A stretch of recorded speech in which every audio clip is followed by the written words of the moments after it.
We should be live. Hopefully folks can hear me. Hopefully everything is looking good. I'm just going to give things a minute to kind of stabilize. Hair's looking wild today.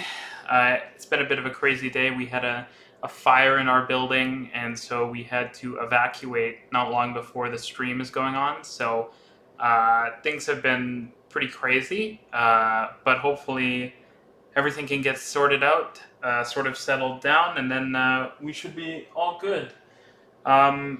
So yeah, I'm just gonna wait till people join the stream. But besides that, I think yeah, everything should be good to go.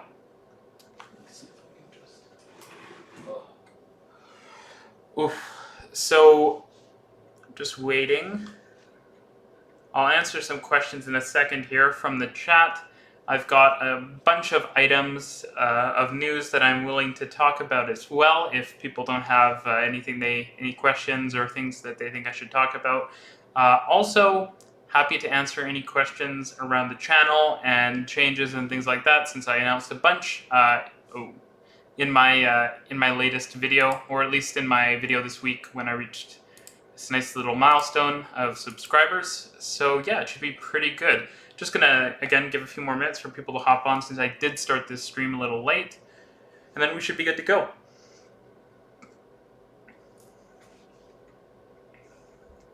So Mark is asking, why do you think Chicago's new L rolling stock doesn't have open gangways?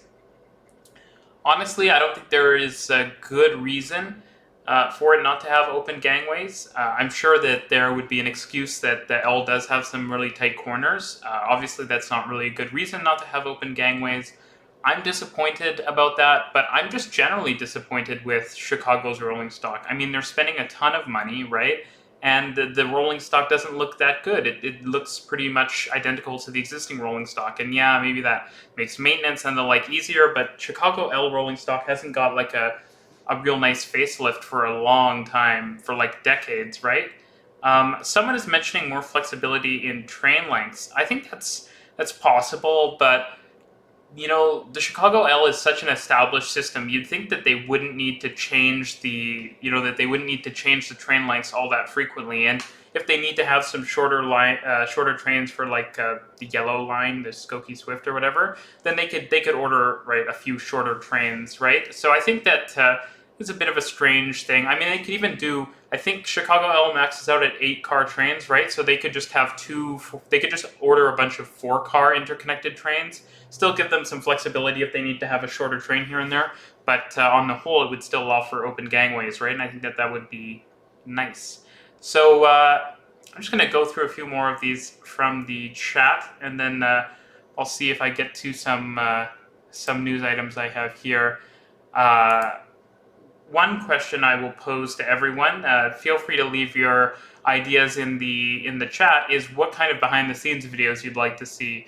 I'm going to be doing some because of the milestone. I kind of want to refresh a bunch of stuff that I did last year. And so yeah, I'm interested in doing some behind-the-scenes stuff, but I'd like to hear what people think would be kind of appropriate, or what you'd like to see. So okay, I'm going to go through a few more questions. So we've got Quinn saying congrats on 20K. Thank you, Quinn. Same with Toronto Transit Channel. Let me just go and go like that. Okay, that should be good. Should San Jose, I think that's what you're referring to, San Jose, should it compete with Austin in terms of transit? Well, right now it certainly beats Austin in terms of transit. San Jose has a big benefit in that it's kind of part of a larger region, whereas Austin is just Austin, right? So the benefit for San Jose is that they have Caltrain, they have Bart, all kind of coming in. And so that gives them a lot of flexibility, and gives them a lot of benefits that Austin doesn't have. Austin obviously currently has one diesel light rail line, which is pretty sad. San Jose has some electric light rail, but it's quite bad, even for North American light rail. So, I mean, yes, San Jose certainly should, but it's another case of a city that I think automated metro makes so much more sense. If you look at the San Jose light rail, it's all in super wide streets. They could have done elevated. If they did elevated, I feel like it would have made access to the various business parks easier, because most of the San Jose, right, like these business parks are really far set back from the road. And so you can imagine that if they did elevated, right, they could have like pedestrian bridges straight into buildings over these gigantic, terrible parking lots. Like I can imagine, and it was funny, I was talking with some patrons a while back about San Jose, and I can just imagine looking at these giant parking lots, how miserable it would be to get off a train that's pretty infrequent, probably not that well air conditioned, and have to trudge across this giant road and then across a giant, dark colored parking lot, which is probably super hot to get to my office, right? So it doesn't surprise me that system doesn't get great ridership. Have you heard the news about the Blue Line in Montreal, trouble with the provincial government? I have heard. It sounds like it's postponed or something along those lines, which is sad. It would be the 10th time for the Blue Line. Do you think Denver's Flatiron Flyer is a true BRT? I don't think there's really such thing as a true BRT. I think like LRT, BRT is kind of a weak term. I think the Flatiron Flyer is pretty good. Like, I've seen people before don't seem to like it that much. I think it's a pretty good system. I don't know how much dedicated lanes it has, but on the whole, it provides nice stops, good vehicles, and the like, so I think it's a pretty good system. I think that BRT, like LRT, is probably very highly context dependent, right? So what makes sense in one place doesn't make sense in other places, and so there's not necessarily one correct way of doing things. Clearance issues. I don't know if clearance issues make a ton of sense to me because, your, what's it called? Your baffles or whatever in between the cars, they can be within the clearance of like the profile of the cars. So I'm not sure if clearance makes a ton of sense to me. How would a US city go about turning LRT into a light metro, for example? Would you keep it low floor, add PSDs? So there's a lot of things, right? So the first thing you want to do is just accept whether or not you can. Like some lines are going to be very hard to convert to a proper, higher capacity, higher frequency service, right? If they really have a ton of street running, you're in trouble. Some systems that have some off-street running and some on-street running, I don't necessarily think they're going to ever get to metro status, but they can become like a Calgary LRT, right? They can get dedicated lanes, put in gates, then things are going to be a lot better than with just a street running LRT. So that would be my suggestion. I don't think platform screen doors are necessary. They're going to be kind of tricky and expensive to implement if you're not doing it from day one. And sorry. And so I think that you just kind of need to build with that basic infrastructure, get your frequency and ridership up, and then when it's up, then it's easier to start talking about things like platform screen doors. Should talk about Perth in Western Australia. I will eventually, I'm sure. Perth is quite interesting because, as you mentioned, the railways run down freeway medians in many cases. And a video I was considering making, and that I mentioned in my Cross River Rail video, is that I might make a video about all the different rail gauges in Australia. One thing that's interesting is Perth is, again, narrow gauge, if I recall correctly, and the trains have super tight turning radiuses, so it's quite interesting. When should park and rides be built at commuter stations versus TOD? I don't think it's really I don't think it has to be an or. I think a good solution can be to if you truly have no local transit service, well then maybe you need to do a park and ride. And in rural areas or in areas that truly aren't going to be intensified, maybe they're in agricultural areas or green belts or whatever you want to call them, those areas might never be densified, and so a car park might actually make sense. Like rural residents might want to get on transit, and that could be a good way to enable that. I think that otherwise you can just design things so that you maybe start with a park and ride, you have the land, you bank it, the transit agency, and then as the value of the land increases, as your services increase, you can do TODs later. And a lot of systems like Bart are actually doing that, and I think it's a pretty good approach. And remember that, if the parking is absolutely necessary for some small percentage of people, you can provide local transit service, and you should, to serve those people. And there's no reason that, if you're building some parking for the development you're building, you can't add a few extra spots for for commuters. And remember that, you know, a lot of people buying a home right next to a train station, they might not have a car, they might not want a car, and so you can build the same amount of parking you would have built if it wasn't next to transit, and then you can just dedicate some of it to commuters, and so that's an option. Let's see.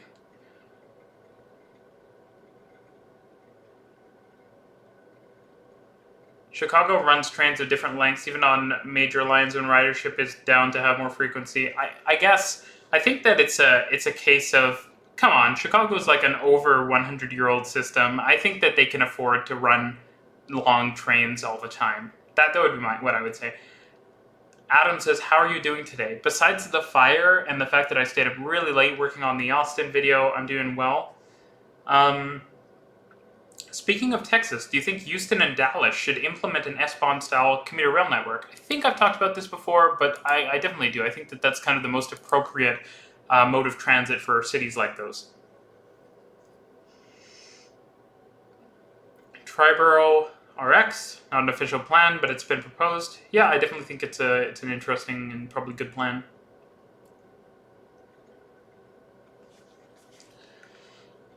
How would you feel about celebrating our classic TTC train look by doing the next procurement of trains with the same amazing exterior, but fully modern interior and open gangways?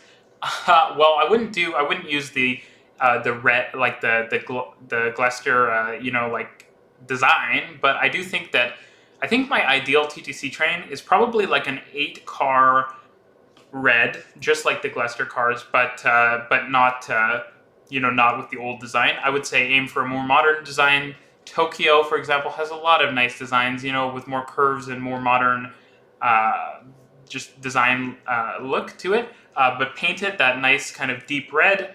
I say 8 cars. I think you can do, I forget what our exact platform lengths are. It's like 140 something meters, but, you know, divide it up, right, that would be, I cannot believe I'm struggling to do math here. Slightly less than 20 meters per car, I guess, for an 8-car train. You could fit 4 doors per car, and you might have slightly smaller windows, but that would take up the whole platform, and I think that would be the perfect TTC subway train. How do you feel about Muni's pandemic response? I think it was just reducing service, if I'm correct, in doing some service redesign. I don't have too many thoughts, to be honest. Do you have a drone yet? Drone shots would be nice. They add to a channel. Cheers. I do not have a drone. I've thought about buying a drone, and some of my colleagues in other cities have them. I'm just thinking. You know, I would like a drone, but part of the problem is that in Canada, the laws are really restrictive about drones, and also in all of our major cities, right? You're not allowed to fly a drone within X number of kilometers of a major airport, and what you find out is that most Canadian cities have a decent number of major airports, whether they're like, you know, the international airport or just smaller airports. And what that will show you is that if you actually look at a map of most big Canadian cities, there's a very small area where you're actually allowed to fly drones already, right? And then like the railways and stuff, they don't want you flying obviously over their property, and you're not supposed to fly it here and there. And when it becomes so restrictive, I just feel like the drone doesn't make a ton of sense. I do think maybe there's some cases where you could, you know, go next to the tracks, not fly it too high, but be able to get some unique shots. But I don't know if the cost benefit is there for me right now. I think maybe in the future it could be, but I don't think it is right now. So that's kind of my thought on drones. I do think they're really cool though. Apart from Commercial Broadway, what would be your favorite station? I have a lot of favorite stations. I think that it's just so, stations are so underappreciated, right? They're really special. Like, I think that people, and that's part of what Station Focus is about, and I'm so sad I haven't been able to make any for a long time, but I'll be getting back to that. Each station is special, right? People put a lot of work into designing it and doing art, and, you know, there's like, it's like a community hub, and it's special, and I have a special affinity for stations because of that, and I think that it's cool how they all have unique elements and like, and that's what Station Focus is about. There's so many stations I like a lot. I think that there's something kind of cool about a station that isn't necessarily like a super busy, like, my favorite stations are never going to be like a Bloor, Yonge, or Union. it's cool that they're super busy and stuff, but they're a bit too busy, too much pedestrian traffic. I like maybe more minor stations that are along a line, sometimes further out in the city, that don't necessarily get a ton of traffic, but they serve a small community. They might be a more minor station. It's the type of station I usually like. Commercial Broadway, I just like because it's weird. It's all over the place. It's got it's come together over the years. It's quite interesting. Is Dallas a good light rail city? I think it would be a good regional rail city. I don't think it's a fantastic light rail city. Some will say that the light rail serves a regional purpose. I think like proper regional rail would be better. CTA uses 8-car trains on a bunch of lines, 6-car trains on a bunch of lines, 4-car trains on the pink line. Yeah, so just do 4-car trains and run 8-car trains on everything except for yellow, and then run 4 cars on pink. Why do so many U.S. cities have empty parking lots? I don't know. I don't know if I can answer that. What do you think about Amtrak bringing sleeper service to the Northeast Corridor? I think it's actually a cool idea, right? Like, if it was nicer, more modern trains. Because if people want to take the Northeast Regional, which takes a lot longer to go between, like, Washington and Boston or some of those longer trips, then having a sleeper option is pretty good, I think. And I think it would be a great option on more trips that are, around the, 6 to 10 hour range. Is there any city in North America that you wish had metro rail service that currently does not? Yeah, many. Ottawa arguably doesn't have metro rail service. So I think Ottawa should. Seattle clearly should. LA has very little. It should have way more. A bunch of the cities in Texas probably should have a lot more. A lot of cities with light rail probably should have metros that don't. Denver, is a city I think could probably do with a metro. If you have a big light rail system, you could probably do okay with a metro, and I think especially if it's extensive. Should Nashville, Tennessee get a metro system? I think Nashville, Tennessee feels like a city that could do well with maybe a single light metro and then a lot of good bus service. It's a growing city, so perhaps. What are your thoughts on the vibration and the noise the Ottawa O train makes when it does every single turn? The sound of vibration is dreadful. Sorry. Well, that's one of the disadvantages of those low-floor trains, right? They're not really designed to, they enable super steep and tight corners. They're difficult to maintain. They're heavy, so they cause a lot of these issues. That being said, it's whatever, right? It's quieter than I think road traffic still in most cases, and rail systems are sometimes a little noisy, and I think that's a small price to pay to get that high capacity, high quality, zero emission service. Getting to Boulder is surely fast on the Flatiron Flyer, but it takes 3.5 hours to bike and only 1 hour on the bus. But while the time to bike is normally the same or faster than transit on most of Denver's routes. Okay, cool. Clearance set curves, a lot are very tight. Yeah, I think that they could figure it out, though. I think if Paris has fully articulated trains, right, with open gangways, and I think the line everyone should take a look at, I believe, is Paris Line 1, where they retrofitted platform screen doors and automated it.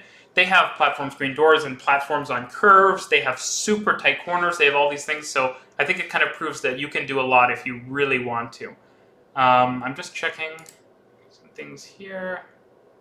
Okay.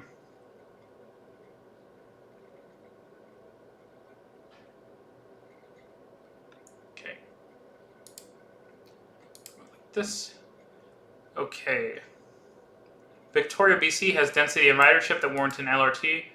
Why do you think there's little enthusiasm for LRT given the Greens are popular? I just don't think LRT is super exciting. I think that Victoria is like one of those cities that could do an O-train style system on the existing rail line, kind of out to the west, I believe, and then just a high quality BRT grid like Brampton does. What do you think of tilting technology? As far as I know, tilting technology just isn't really a panacea. People talk about it like it sort of is, but it improves passenger comfort, but it's not going to, change the world.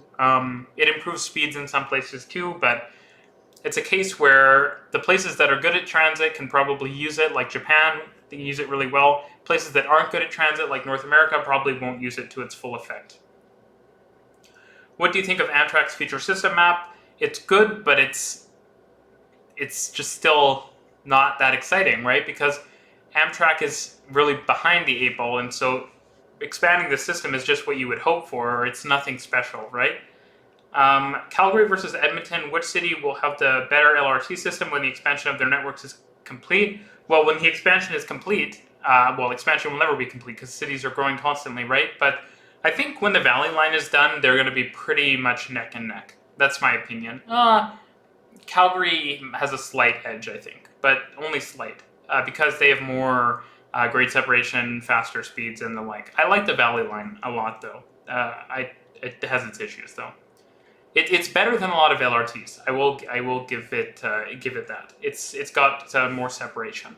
Some systems have first class on their metro systems, like Hong Kong or Dubai. Should more systems do this? To be clear, Hong Kong only really has it on trains that are traveling a decently long distance. I don't think it's a good thing. Metros are meant to move a lot of people, and I don't really think that public transit should have classes. I don't necessarily think that that most transportation needs to have classes. You know, people should be treated the same, and they should have the same comfort. Right? We should try to maximize capacity. What do you think of Pittsburgh's LRT system? I'm going to hurt you with this one, but I don't think about Pittsburgh's LRT system. It's one of those LRT systems, along with like Buffalo and a few others, that it's just so... It feels like it was just something that was built because rail is cool, not because they actually wanted to create a good transit service. I think you can do a lot with buses, and they probably should do a lot with buses. I saw a video on the evolution of Via Rail. It's depressing to see all those routes cut. Yeah, perhaps, right? But if the ridership wasn't good, then are you surprised? I think that Via Rail maybe one day was operating too many long-distance services. What would be great to see is much more dense services around Southern Ontario and Quebec. And I know that, like, it's unpopular to say because people think that Via, I guess, should serve the rest of the country. But the truth is, most of the density where it makes sense to serve markets is going to be in Southern Ontario, Quebec, right? And interconnecting with those Amtrak services. So I think that refocusing on that area is important. And like, hey, Calgary and Edmonton, like, why don't we do an HFR-style project there? It doesn't have to be full high-speed rail. If it was like 100, 125 miles per hour capable, it's still high speed, and it would be way cheaper, and it could be a good service, like something like Brightline. I think would be awesome. Do you plan on making a video about Eurostar? As someone who lives in London, I often use it to travel to mainland Europe. Yeah, I'll definitely do one eventually. No promises that I'll be doing one too soon, though. What do you think of O'Hare Airport's new trains? I believe it's kind of just a new people mover, right? I think they're okay. Yeah. Any idea what's going on with HFR? It's kind of more in action. There's a bit of there's like a bit of funding being committed. It's a little confusing because the infrastructure bank is doing HFR, and so some people have said like maybe the funding comes through them and the government doesn't really put it in the budget. It's complicated, but I think if anything super exciting was happening, you'd have heard it on this channel, and you would have heard it on the news probably. News doesn't cover transit very much in a positive way, but they would definitely talk about via HFR, and they'd probably say it's a waste of money.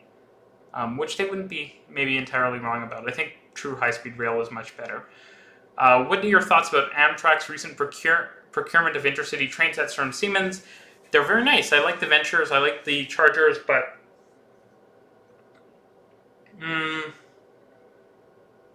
if you look at the American Siemens Ventures and Siemens Chargers, the lines on the side of the trains don't match up, and that just feels like such a North American thing. Ever plan on making a video about Marta in Atlanta? Yeah, I've been saying I will for a long time. I've used Marta, thought about Marta. It just doesn't excite me. You know, like, there's not a major expansion happening. There may be that light rail plan on the Beltline. I believe it's called the Beltline. Marta's just such a blah system, right? It's got a few lines. It's just a cross shape. It connects to the airport, which is nice, but it's old. The trains are old, they're getting new trains, but it's just not an exciting system, right? Which is sad. Atlanta is a massive economic hub in the US. Like, it's a major city. It's like, if you look at the number of Fortune 500 companies in Atlanta, it would blow your mind. But it's just such a bad transit system, right? It should be way better. I think I have a plan to maybe do a video on like how to make it better, but I'm not super excited about Marta. It's not a system I think really has that much to tell us, and it's, you know, if you live in Atlanta, I think there's so much advocacy that needs to be done that can continue to be done, and I think there's potential for a great system. But and Marta has like the backbone, right? It's like a heavy metro, but it's just not there yet. Could you do a video on the Riyadh Metro? It's something I'll maybe do eventually, but I don't. It's not the most. It's not the most interesting system in my opinion. But maybe. Quebec politicians. Okay, I'm not gonna continue on this. When will we see a high-speed rail service between North America and Europe? Haha, Queen Elizabeth. Thoughts on SLC Transit? It's like Salt Lake City has okay transit for a city of its size, and you know, light rail actually might be appropriate because it's a little bit. It's a little bit of an interesting geography and stuff, and they do have the heavy rail backbone in Frontrunner. I would love to see Frontrunner electrified and turned into something like electrified Caltrain, frequent service, Statler KISS trains. The factory is in Salt Lake City, right? So it would be perfect. I think Salt Lake City has a lot of potential. I think that improving the light rail, making it a little less mixed with traffic would be valuable. I think invest in more BRT. I think one of the BRT routes that UTA operates is really nice. And I would say make some lines up to the ski hills and the resorts, because that's a great reason to go to Salt Lake City, and I think the lack of transit up to all of those attractions is really lame. We should have a cool Swiss-style rail line up into the mountains and lots of gondolas and stuff. Could a Toronto, Ottawa, Montreal pay for itself? Probably. Yeah, that's my answer. What would you do to fix parking lots in cities? I would build a park. Well, develop them probably, right? Build some parks, lots of options. Transit hubs. What do you think makes the stations good? Not as a preference, but ease of use and accessibility. Also, what makes a station overbuilt? When the station is barely used but has too many amenities? Yeah, basically. You know, I think having announcements is really important, like audible announcements when trains are approaching. When there's service disruptions and stuff. Many of our systems in North America don't even have that. Like proper audible announcements. I think, you know, obviously lifts, step-free access, redundant lifts, escalators, you know, to make a station redundantly accessible. For a station to be overbuilt, right, it just needs to be, I think it's mainly about the finishings and kind of the architecture and the scale and whether it's underground, right? If your station is not going to get a lot of passengers, you can get away with, it should probably be above ground if it can be. It should probably not have a ton of mezzanines and extra spaces. It should probably not have a ton of extra amenities and shops and stuff. It should be minimal, right? It shouldn't have a fancy design. So that's how I think you should look at that. Which city sprawl does transit the best, and which does the worst? Example of sprawl: Houston, Bay Area, GTHA, Greater LA. I think Bay Area, GTHA probably are best because they have decent regional rail services being developed. Do you think it's very strange Arlington, Texas has no public transport? I find it strange when places don't have public transport, 100%. The Paris Metro definitely has some extremely tight turns. I was on line 8 and was surprised at the speed of the train took a curve coming out of Concord heading into Madeleine. Yeah, Paris Metro is totally wild. It has a lot of strange infrastructure, and I definitely recommend people go watch cab view videos of it. Whew. A lot of questions and a lot of chat, which is great to see. I'm just gonna take a look at something. Check that we're all good. Oh yeah, I haven't seen anyone say what I should make a behind the scenes video about. So that's definitely something I'm interested in. Yeah. I'll continue down. What do you think of London's non-TfL suburban rail network? Do they have sufficient service level? What can be done to improve London's transit? Something I'm going to be talking about in a video. I will say, it is so frustrating that I've got so many comments on my video about London's rail services that aren't the tube, saying like, you forgot about all the commuter rail services. I said in the video that I will make a different video about all of the commuter rail services. And it's so frustrating. You see that, I see that a lot. Like, it's the same with the German high-speed rail video. I still get comments saying it's not ice, and it's like, I made a pinned comment, folks. It's so frustrating when you create videos and instead, like, you don't have to say something nice, but then you should follow the age-old tenet: if you don't have anything nice, don't say it, because a lot of the time, the mean comments I get on videos aren't even, they're not even relevant. They're totally misplaced. Like, oh, you didn't cover this when I mentioned in the video, or you should have talked about X thing and you didn't talk about it. And it's like, well, if I make every video 30 minutes long, no one's going to watch them. So being a YouTube creator can be challenging. Okay, let's continue. Up until 90, there were classes in Paris Metro and RER, but no one used first class. So you probably shouldn't have it. Chicago has tight corners too. Yes, it does, but again, like, streetcars have full articulation, right? Like, the bellows and stuff can bend around a 90-degree corner, right? Pittsburgh's light rail is entirely legacy, except for the downtown subway. Yeah. Should we incentivize moving up north to spread density? So when you say spread density, I think you're just talking about sprawl. I think that the only time that it makes sense is if you can serve it well with transit. We have transit lines, right? If you must develop up further north of Toronto, why not do it along our transit lines, close to stations, right? Start with density closest to the station and work your way out. That's the kind of logical model. When is REM opening? REM is opening in like the next year or so, at least the first phase. It's cool. You can already see they're testing trains and stuff. It's pretty awesome. Thoughts on the Tehran Metro? Future video, maybe? Yep, maybe. It's an interesting system. What's the best electric bus North American transit company should get? I don't think that's been determined yet, but it seems like the New Flyer and Nova bus models from Canada are the best as usual. Yan says, how is it like being in a field where the payoff for all your efforts taking years to materialize? So while I have been making videos for 4 years, until this last year, I was not doing it like seriously. Like, okay, I'm dedicated. I'm making videos every week. I'm trying to grow the channel as fast as possible.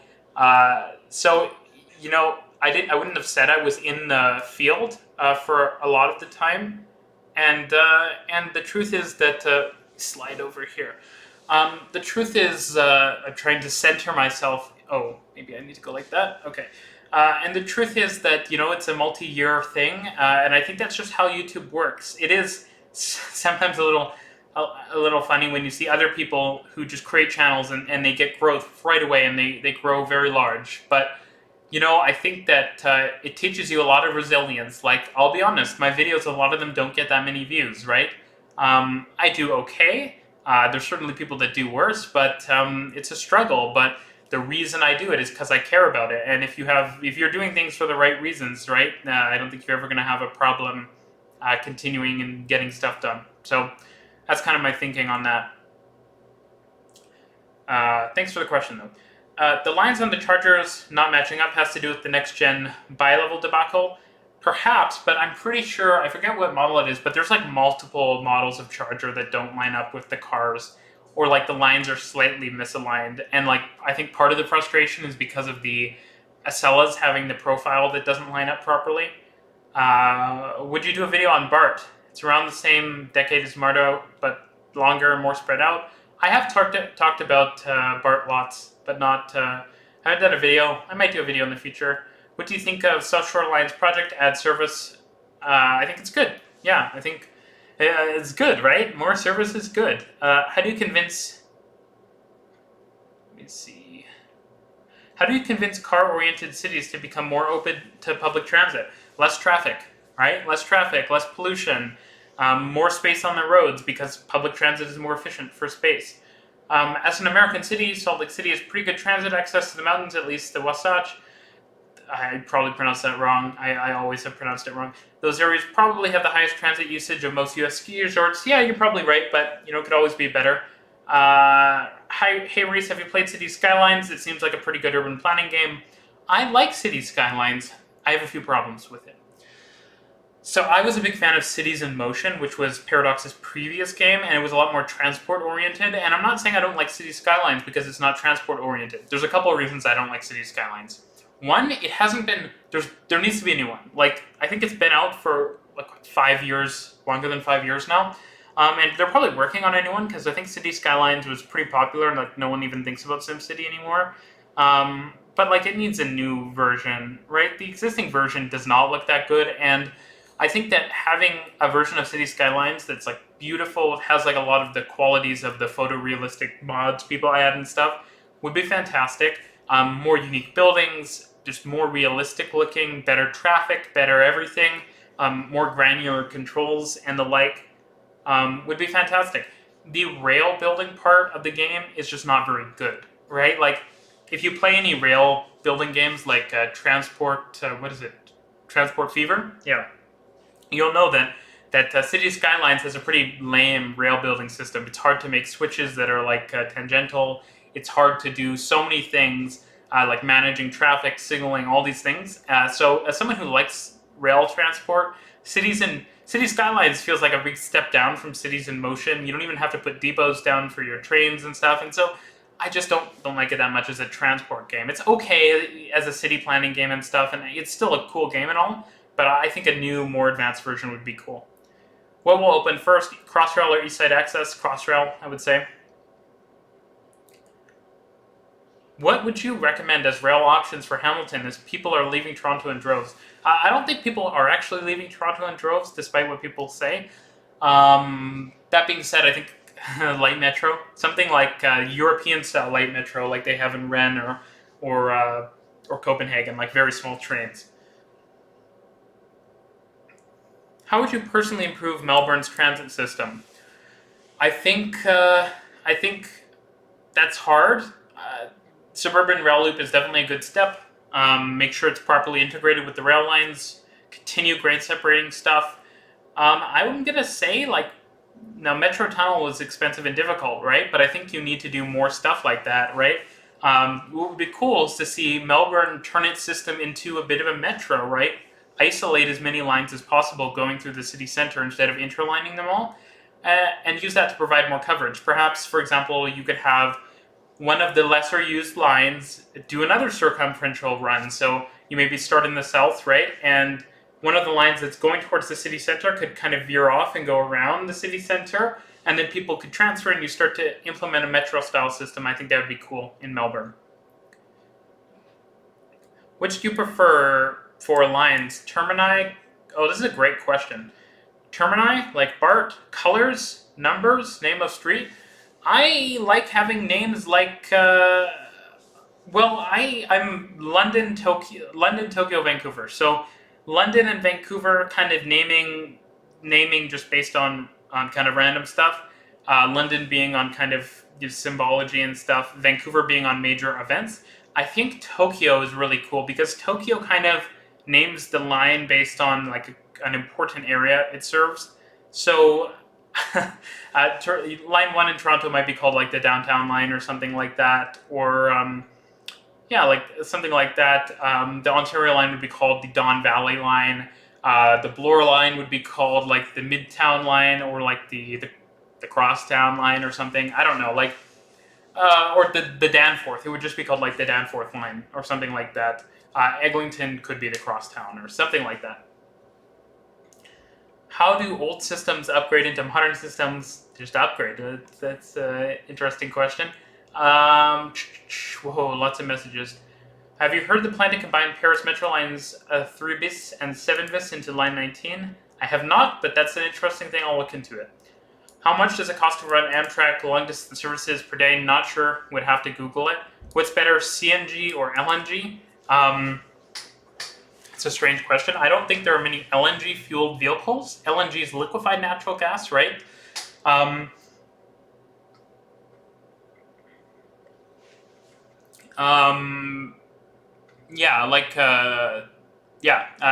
is usually what you do to transport natural gas, but compressed natural gas is what's usually used on vehicles, if I recall correctly. May I ask about a theoretical Swiss video? Yeah, I mean, I'm going to do a video on Switzerland eventually, but I don't know. People like will often ask about videos again and again. It's like it's a bit, sometimes I don't want to you have to wait till the inspiration strikes, right? There's been times in the past, definitely, where I've made a video because people have just been like, make this video, and I wasn't really into it. You know, I was just kind of responding to people's demand to make a video, and those are never the best videos, because if I'm not feeling inspired to do a video, if I don't have like that kind of spark, that kind of idea, like, oh, what story am I telling? Like with the Crossrail video, like the first Demystified, I think, first, second, something like that, the spark was, hey, like, London is building a proper RER. That is the spark, like a modern proper RER. That's going to be the story I'm telling. It's a lot of the Demystifieds in particular, I'm trying to tell a story. Like, think about a bunch of them, right? Like Eglinton Crosstown Demystified is about, this is not the Crosstown line, this is the line about, this is a circumferential line that's about bringing Go and TTC together. Or the Cross River Rail video is about kind of the story is that, you know, it's a cool project and all, but I'm not sure it's really necessary. The Austin video is like, Austin's this great city and it has so much potential, and I feel like it's not meeting it with this transit plan.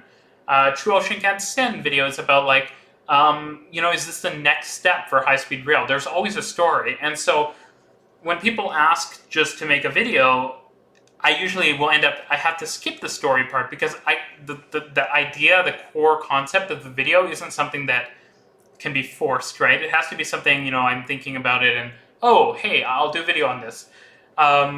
So yeah, that's kind of my thinking. You know, it comes when it comes, but like, it's a case where it's the same when people like ask, like, will you do a London Underground video? It's like, obviously, right, London Underground is an iconic system. It's just some of these bigger systems are a bit intimidating and a bit difficult to approach, right? Like the Japanese high-speed rail video was a lot of work, because these are big systems, complex, they have a lot of moving parts, and so it's not always so simple to just to make a video, because I could make it, but I wouldn't be proud of it, and you might not think it's as good as it could be if I kind of came up with that core idea that's going to drive the video and that's going to tell the story. But like, of course, as someone who spends every day looking at transit and transit news and learning more about transit, these systems are constantly in my head. That's why I bring up the London Underground, the Paris Metro, the Tokyo Metro, Sydney trains, all of these systems, I bring them up. The Swiss National Rail System, they all get brought up time to time, and it's because I respect them. I think they're very impressive. It's just, it's difficult to cover these systems, and it has to be, you know, there has to be the right rationale and the right kind of seed to create a great video. So that's a long answer, but it'll come eventually. Most parks and cities are former dump sites or something like that. No, not necessarily. Your Latin America video was probably your best yet. I'd love to see more on Latin America, especially Buenos Aires. Well, that's much appreciated. You know, that was a case of a video where there wasn't necessarily, well, there was a story behind it. The story is that Latin American metros don't really get talked about. Like, you know, when people talk about Latin America, they talk about the BRT.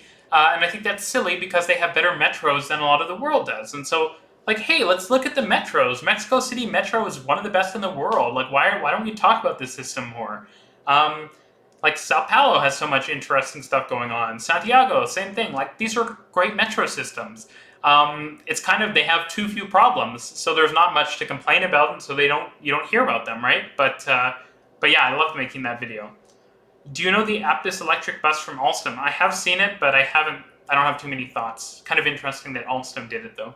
Do you think HART would have been better as a BRT system? No, I think it's a good system to be a backbone for a long time in the future for Honolulu and Oahu generally.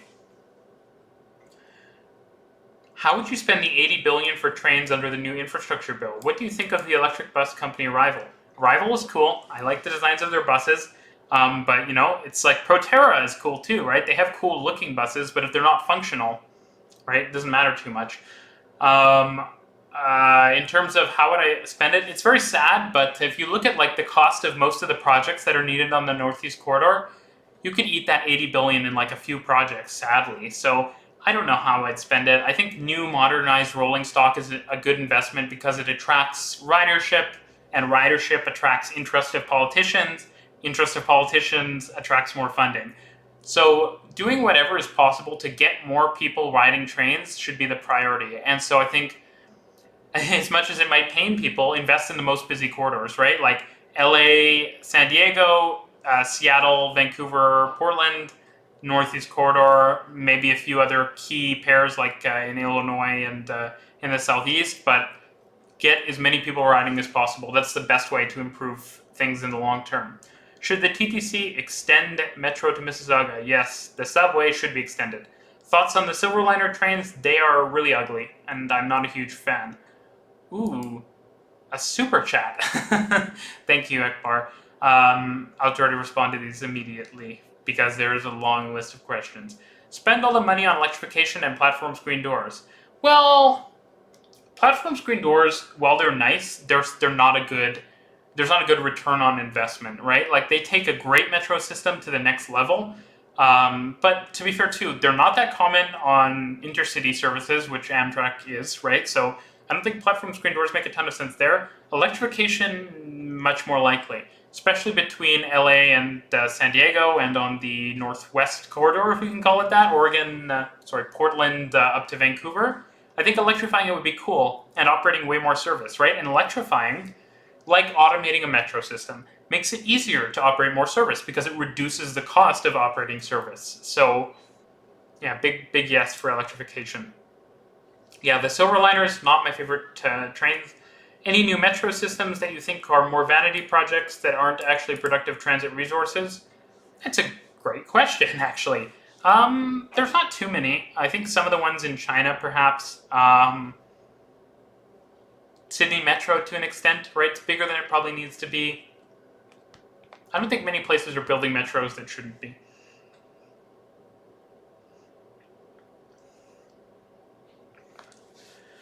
It would be nice to run Amtrak long-distance trains every 2 to 3 hours. I don't think they need to be run every 2 to 3 hours. I actually think daily service on some of the long-distance trains is actually pretty good. Like, if you want to cross the country, you have to wait a day. Like, that seems pretty reasonable. I get that there are a lot of communities in between that are getting served, so a lot of the trips are not crossing the country, but I think for the long-distance trains, I think max 4 trains per day. But I think even 2 would be good, like a morning and an evening departure or something like that. I think that's a pretty good option, like before work, after work sort of thing. Yeah, that's my thinking. I think having them follow freight trains, like fast freight trains, is actually a pretty good idea. Do you think the Chappie Loop will see regular passenger service again in the foreseeable future? Not sure, but that's an interesting question. They really need to implement the rail building style from Transport Fever 2 in cities skylines too. Yeah, I agree. Yeah, Cities in Motion is nice. I'd like to see them add underground commuter rail terminal in City Skylines. Yeah, like, there's just not flexibility, right? And to be fair, I don't think Transport Fever really allows you to do that sort of stuff, but these are things that they should allow you to do because I think it'd be fun. One thing that annoys me a lot in City Skylines is the crazy grades, right? Like the not smooth transition. Like, you're going from this altitude to this altitude, and you can do it like that in like a very short distance. Oh, it just drives me crazy because of how unrealistic it looks. I'm crazy for saying that, but tier list of Australian transit systems. Okay, let's go. This might be unpopular. It's going to be Sydney. Of course, Sydney is first, right? Like, there's not a doubt there. Melbourne is obviously second. I think Brisbane beats Perth. So Brisbane, Perth, Adelaide, and then those are all the rail systems, right? Did I forget any rail systems, like urban rail systems? Not really. If we're talking about light rail, because why not? Let's talk about light rail. G-Link, the old Sydney light rail line. It's great. The Dulwich Hill line. And then next up you have, I guess, the Canberra light rail, and then the new Sydney light rail, and then at the back of the pack is the Melbourne trams, and then the Adelaide tram is somewhere in there. It's probably ahead of the Melbourne trams because it has more dedicated right-of-way, as far as I remember. The questions are coming fast and furious. Okay, I'm going to work my way down. I see the great Paige Saunders has asked a question, so I want to get down to it. Any thoughts on Seattle's new line numbering system? They're basically going for Paris Metro-style numbers as a primary identifier. It's good, yeah. Definitely deserve a sequel to City Skylines, better than the original, I agree. Bi-level or single level for Go RER depends on the distance. Long distance bi-level, short distance single level. The next-gen bi-level thing affected both the California and Midwest chargers. The Cascades and other chargers not matching is just the US being the US. I think King County Metro should remember their bus lines 1 to 9 to free up designations for future lines. I agree. That's a great point. Actually, Toronto has a similar policy in replacing the single-digit bus numbers and moving those away so that they can be replaced with rail lines for the future. How would metro or light rail trains go over American-style suburbs in the middle of highways, in the middle of wide streets? You know, if you have a four-lane street with wide kind of setbacks of buildings, or a 6-lane street, a viaduct for an elevated metro can be narrower, like in terms of the pillars, can be narrower than a single lane, right? So if you have a 6-lane street, you turn it into a 4-lane street, you can add bike lanes by splitting that extra lane you have, because you had 6, take 1 away for the metro line, take 1 away for bike lanes, split it across, beautiful. Numbers, colors, cool names like Voscal, yep, that's a pretty good approach. Transport Action Canada recently, let's make you a moderator, recently sent out a document requesting the preservation of the O'Brien and Barrie Collingwood Railroad. What are your thoughts on Railway? What are your thoughts on more action to preserve underused rails? I think it's important. Like, we should bank them so that if we need them in the future, we can have them, right? These corridors are really expensive and hard to build in the future, so having them established and just keeping them for the future is smart. 8-car Richmond-bound train now approaching. Yeah. I'm so sick of the line designations by color. Yeah, I don't love colors. They're very limiting. What is your favorite high-speed rail rolling stock? Great question. I love the 500 series Shinkansen. What else do I like? I like the TGV Duplex. I actually like the Avelia Horizons. They've grown on me. I like the new Seoul trains. They look good as well. I'm trying to think what else I like. Yeah. Just thinking of high-speed rail trains. Is the AGV, the Alstom AGV, the one that operates in Italy, is pretty cool. Italy high-speed rail explained is coming. I want to combine 3-bis and 7-bis and extend it to Gare de Lyon. So I guess that is a plan because Mr. CDLTO is mentioning it. So I guess we'll see what happens with that. Have you ever considered doing something on Berlin's Siemens-Bahn? It's a relatively tiny project, but I think it's a great case of the value of preserving disused railways. I have not, but it's a good idea. Message me on the Discord with links to it if you have them. Pittsburgh Bay Point. I refuse to believe the yellow line goes to Antioch. It does not. E-BART is a different system. It's very silly. What is the best Australian transit network in your opinion? I think, Riley, you sent a super chat. Sorry I didn't get to your question sooner, but I think I covered that. How do passenger trains coordinate with freight train schedules? Freight trains don't run on schedules. That's the answer.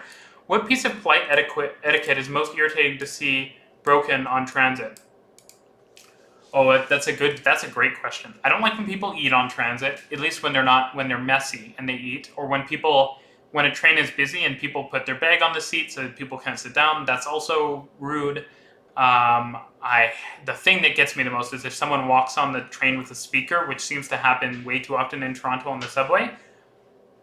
So inconsiderate. They know they're annoying everyone. I do not know why people decide to do that. Which do you prefer of the Madrid Metro and Barcelona Metro? I might have to say Barcelona. How's the M1 and Resolve going? M1 Mac Mini has been a great experience. Mac is a bit like the operating system has its moments that annoy me. It always has felt slower to me than Windows. Windows just always feels snappier. But Mac has lots of nice features. It integrates so nicely with the iPhone. It's just fantastic. What else is nice about it? It's less compatible with some things. I'm actually streaming from my PC right now because OBS is not on M1 Max yet, and I don't want to use Rosetta.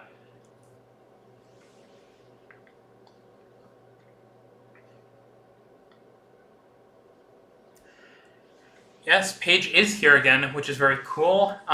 Thinking about the future plans for Toronto Regional Rail, how do we get CPR to give up and electrify and share their main line?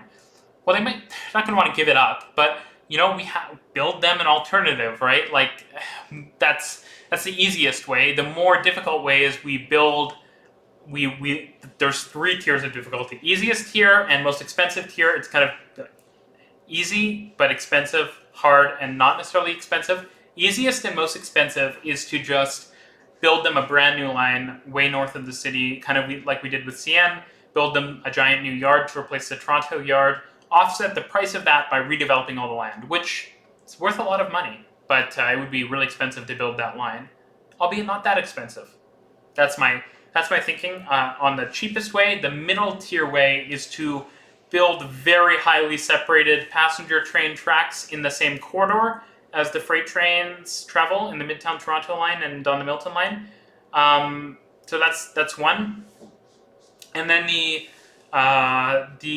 kind of least expensive, most complicated is figuring out how to interoperate passenger and freight trains. Yeah. What do you think of the new bi-mode trains replacing the XPT and the Endeavour and Explorer sets in New South Wales? I believe those are the trains from CAF. I like them. Actually, those trains, along with the trains operating across England now, I think it's the IET, right, from Hitachi. That's kind of what inspired me to suggest that Amtrak should probably just get bi-mode trains. I feel like when you have a diesel train, you should not operate it under... Or no, you should just not operate a diesel train under an electric wire, right? You have the power source directly above you. Tap into that. You don't have to pollute, and you can save the cost of the diesel fuel. So I think yeah, it's great to see. Those trains look really nice, but they have dot screens, like not LCD screens on the inside. You guys know I'm quite a fiend for screens. It'd be kind of a funny Twitter handle. Yeah, I don't love the dot screens. I wish those were a little nicer. And yeah, I mean, I guess that's all I have to say. They're cool. Yeah, I like them a lot. Today marks 50 years of Amtrak. I think that was yesterday, but exciting stuff.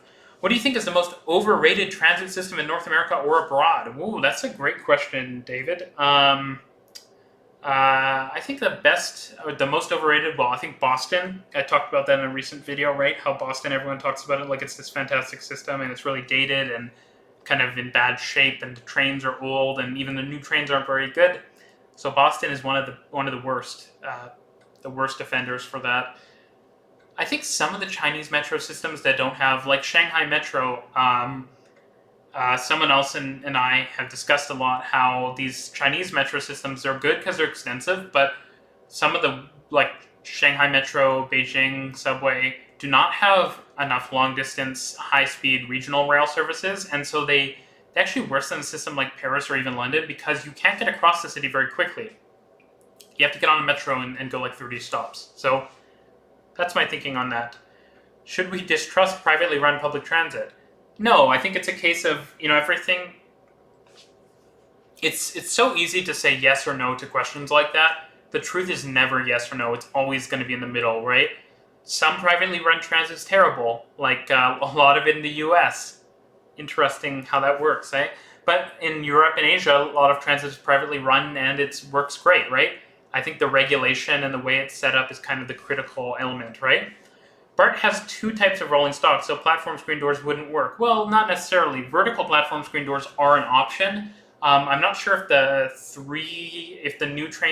3 doors are not in alignment with the 2 on the original rolling stock, but if they were, you could still have them.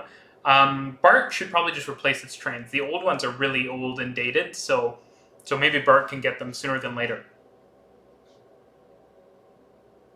Yeah, Metrolink is way more important for LA's future than LA Metro, in my opinion.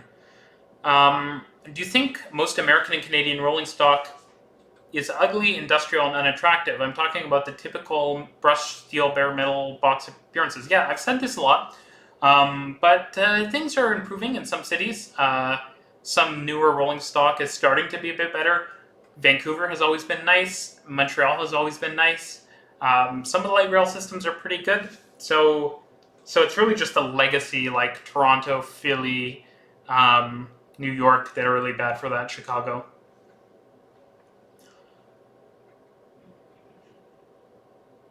What do you think about the new Siemens rolling stock for Via? I love it. Looks beautiful.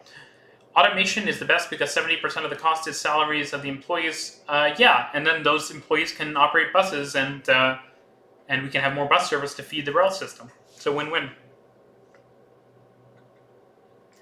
What makes good transit branding? Well, London Underground is obviously iconic. Osaka Metro is another system I love a lot. Tokyo Metro is cool. RATP is cool. What makes it great, though? I think it just has to be iconic, right? You have to create a brand and stick to it, but the brand should be modern. It should kind of symbolize motion in the city. If you want a brand I don't like, it's the TTC's brand. I don't like the design of the old TTC logo. It feels super dated. It doesn't feel modern at all. I think they should have a more modern logo. And it just kind of represents the TTC, old, dated, stuck in its ways, right? Do you think that transit is better Quebec or English-speaking parts of Canada? I don't think there's a clear distinction. Should manufacturers offer non-articulated trams? They don't have a huge use unless you have really low demand, right? I hate people who bring speakers on trains. I mean, like, you're not supposed to, right? So it's not good. I hate when people get on before letting people disembark. That is a great point. Favorite supermarket chain? That's such a great question. It's not going to be. It's not going to be one you've probably heard of. I like Loblaws a lot. I know it's expensive, but they tend to have pretty good like food that they actually make in the stores. We don't have it in Western Canada. Yeah, I like Loblaws. I like it. What can I say? They tend to have a great selection, and they tend to be a really good grocery store. That being said, there's a lot to be said about like Chinese supermarkets. They're really good as well. They tend to have way better prices. They tend to also have really good selection, and they tend to actually have more diverse selection than many just regular Western supermarkets. Reece, the tech YouTuber.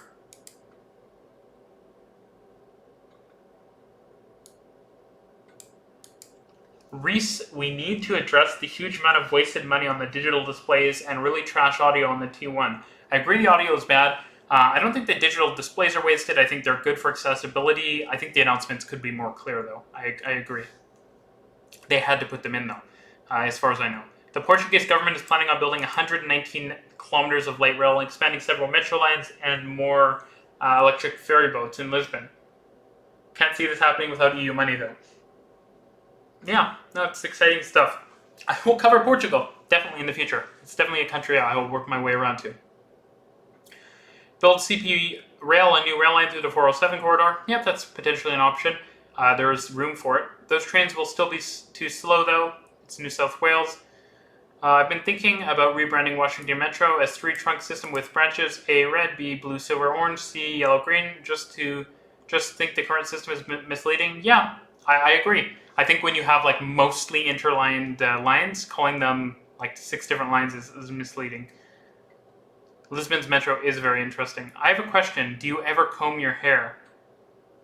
Wow, this Long Branch Mike guy is a real jerk, isn't he? I don't have a comb right now. I brush my hair frequently, though. But it's just, it's just crazy. I haven't cut it in a while again. I just let it grow out. It's just a sign of the times, right? I believe Amtrak has set a goal of dual-mode service on the NEC by 2026. Amtrak finally reaching 2000 level technology in 2026. Yay! My mate who uses a wheelchair says wheelchair spots seem too narrow from the readers. We'll have to find out, though. Interesting. I'm not sure what you're specifically referring to. Since you didn't like this single door board digging in Austin video, should I try to get Transit Planning Commission and see if they can dig Bart using twin bore method? In the Austin video, I'm a little confused what you're referring to. How does Patco manage to operate 24 hours without quad track? Well, there's lots of systems that operate, well, not lots. There are some systems that operate 24 hours without quad track. You single track, right? So think about it. If you have a really well-designed set of switches, you need to progressively do maintenance on the whole line, right? So say you want to operate, like look at, there's lots of lines with a lot of single track that operate at fairly frequent service. Look at Ottawa's line 2, right? So what you can do is think, how can I replicate that style of system with passing loops on a dual track line, right? You just have to have crossovers And what you could do is you can, have a few sets of crossovers, right? So the intermediate parts of your lines where those passing loops are, you shift them, right? So you say we have a simple line. Okay, I am getting maybe a bit too into this example, and it might be a bit confusing, but 2 terminus stations, and you have track in between, right? And then we have a passing loop because you want to have some decent frequency, so trains can go like this, pass, and then go to the terminus, right? So to operate this system 24 hours, we have a second passing loop adjacent to the existing one, and what that means is every other night, you use the other passing loop, which lets you fix the tracks on the first passing loop.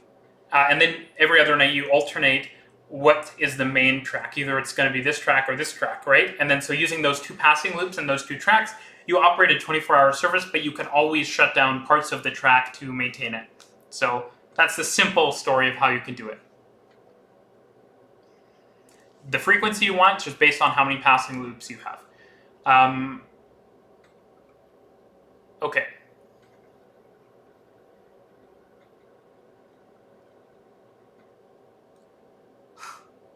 The 3-door trains align with the 2-door trains. Well, then there you go. You could have platform screen doors. I think you should look at the Port Authority bus terminal in New York City. Yeah, they're building a new one, right? What's on your dresser behind you? Looks like an electronics project. Yeah, that's just where I charge all my stuff. Like mics and phone and stuff. Nothing too interesting, sadly. Hey, I like the old rolling stock. It's spacious and has lots of transverse seating. Very comfortable. Yeah, but it's a metro system. Like a long-distance metro. It probably doesn't need to be so excessive. Regarding iconic transit branding, Sydney's network with the letters, I agree. It's a good branding system. It's simple, and I think it works. How is Via Rail in Canada? Not extensive enough. Farm Boy is apparently really good, yeah. So Reece, Fern got me thinking of a question. I know you've done a video on SEPTA Regional Rail, but how about a video on Philadelphia's rapid transit? I might in the future, yeah. I've used Via a lot in the corridor. It's really good. Good to know. I'm not a jerk. I'm your friend. Ha ha ha. Are there any rail lines that cross the U.S.-Mexican border? Yeah, for freight traffic.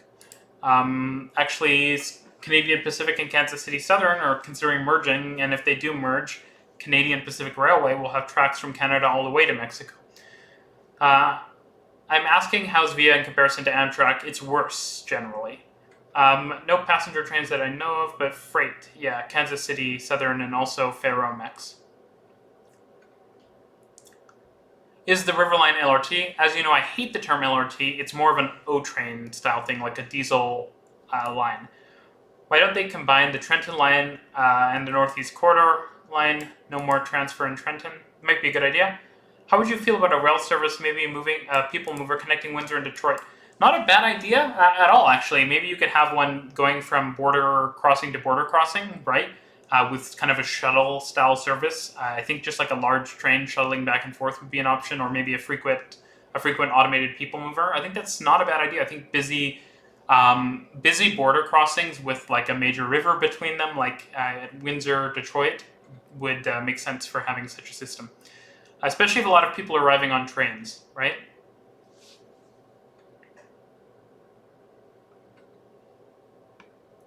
Reece, how did your love for transit start? I'm not sure. I just, maybe spending time in Japan, maybe spending time on the SkyTrain in Vancouver. I've just always liked transit. I like railways too, so the rail fan aspect fed into it. Best bus system branding in your opinion? I think Viva. It's really good. It's really good at branding, not very good at service.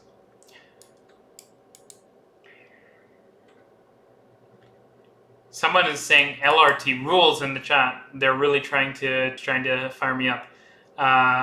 Given how much the TTC gets done during week-long closures, is there a merit to 24-hour service if you have to shut down the system once in a while, even with 4-hour daily breaks? I don't think it needs to be an either-or. You know, like look at a system like Copenhagen. Copenhagen operates 24 hours all the time. All right. They designed it for it, but you know, with a lot of effort, you can figure it out. Okay, a lot of chat messages. I think I'm going to be winding the stream down because I am quite tired. Maybe from all the smoke inhalation earlier. I'll answer these last few questions coming through. But yeah, if people have ideas for behind-the-scenes videos, please let me know. I want your feedback. I want to know what stuff you want me to talk about. And yeah, I'll be doing I totally forgot. I'll be doing another stream in 2 weeks. It's on Sunday. Alternate between Sunday and Saturday, so that the Australian folk can watch the video. But definitely go and look at the description of this video. The link there, the link will be there, so you can set a reminder. Go follow me on Instagram, Twitter, and consider supporting the channel on Patreon for early access to videos. Usually, right now it's been a bit of a struggle, but we do provide thumbnails early, almost all the time. So yeah, I recommend that for sure. Okay. So, do you think Austin's Project Connect increased the likelihood of Dallas building their proposed light rail tunnel? I don't think to remain competitive, but I do think it probably helps, right? Because you can just point to another example, as I kind of mentioned in the video when I'm talking about the REM, right? Having these examples is very useful. Yes, C-Train and ETS good. Yeah. Why have you been inhaling smoke? There was a fire in my apartment building earlier. Fortunately, what do you think about an all LRT and trolleybus network? I think it would be a total disaster. I don't think I wouldn't even be. I'd rather highways everywhere. No, like I think there might be some cases where that makes sense, right? You'd have to have a really dense city, right, to justify that. A dense, hilly city. That would be where that might make sense. Dense, hilly, not that big. That would be where that system makes sense. Great video, Big G. Always proud of you. Well, thank you very much. It's much appreciated. In one of your videos, you talked about how the TTC should use more highways for bus services. Wouldn't this clash with GO buses? Sure, and that's one of the problems of with the way we organize things in Toronto. Why don't you have Long Branch Mike on in a video? I should. It's a great idea. So San Francisco, in other words, I'm not sure what you're referring to. If you're referring to the conflicting bus services, then yeah, I would agree. Oh, whoever calls the SkyTrain an LRT is really pushing my buttons. Vancouver isn't that hilly, I think. Well, San Fran is much bigger than I'm thinking. I'm thinking small. I'm thinking smaller than like a Seattle or something. We're talking about like Seattle maybe. We're talking about a city that is like quite small and hilly, as I mentioned, but smaller than that. You know, because I think if you have trolleybuses, well, trolleybuses isn't really relevant to capacity, but light rail, you need to be small to make it competitive travel time wise with metro, right? If you have a big sprawling city, you should just build a metro. So that's kind of my thinking. San Fran is one way to get the locals to laugh at you. Huh. Anyways, I appreciate everyone coming out today. Make sure you set a reminder for the next live stream. And yeah, I hope to, Lausanne in Switzerland, great example. It's Switzerland, I know. I hope to see everyone in the next stream. I hope you've been enjoying the channel. Thank you for 20,000 subscribers. It has been very exciting. And I will see everyone next time. Yeah.